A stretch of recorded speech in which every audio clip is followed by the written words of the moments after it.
ನಮಸ್ತೆ. ನನ್ನ ಹೆಸರು ಆಶಾ ನೂಜಿ. ರಾಮಸಾಂಗತ್ಯ ಎಂಬ ಕಾವ್ಯ ಸಂಕಲನದಿಂದ ಯುದ್ಧಕಾಂಡವನ್ನು ನಾನು ಜಾನಪದ ಶೈಲಿಯಲ್ಲಿ ಪ್ರಸ್ತುತಪಡಿಸುವೆ. ರಚನೆ ಇಂದಿರಾ ಜಾನಕಿ ಎಸ್ ಶರ್ಮಾರವರು. ಮುಂದುವರಿದ ಭಾಗ.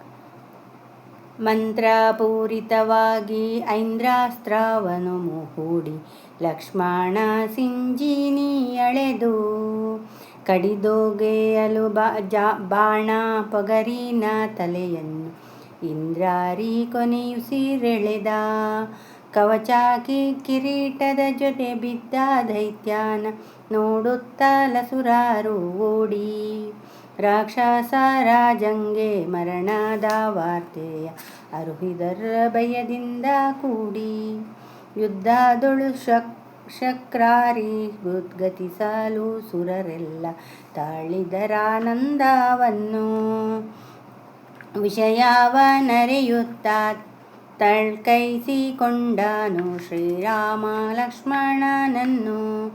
ಗಾಯಾಳುಗಳನ್ನುಪಚರಿಸೆ ಸುಷೇಣನು ನೋವನ್ನು ನೀಗಿಸಿಕೊಂಡು ವಾನರ ವೀರರು ತೋಷದಿಂ ನಲಿದಾರು ಜಯಘೋಷವನ್ನು ಕೂಗಿಕೊಂಡು.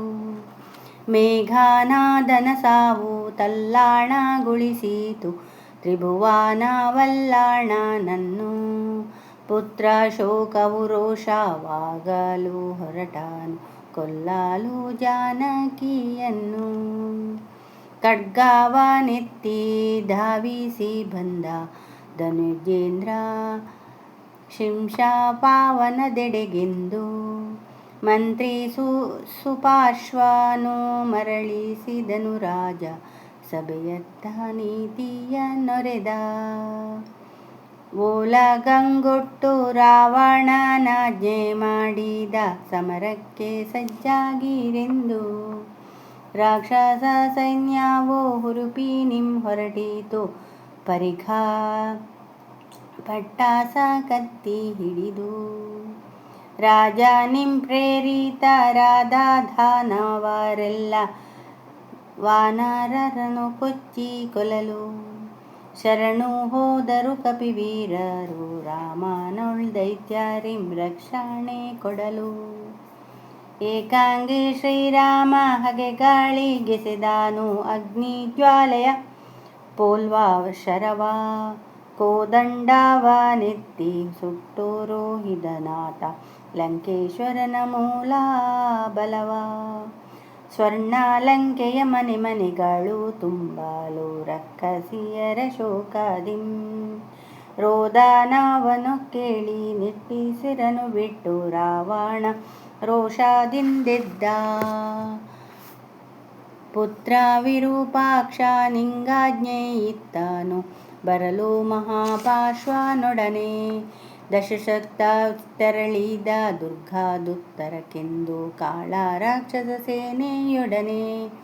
ದಾರಿಯೊಳ್ ರಾವಣಂಗೆದುರಾಯ್ತು ಮೃತ್ಯು ಸೂಚಕವಾದ ಭೀಕರ ಶಕುನ.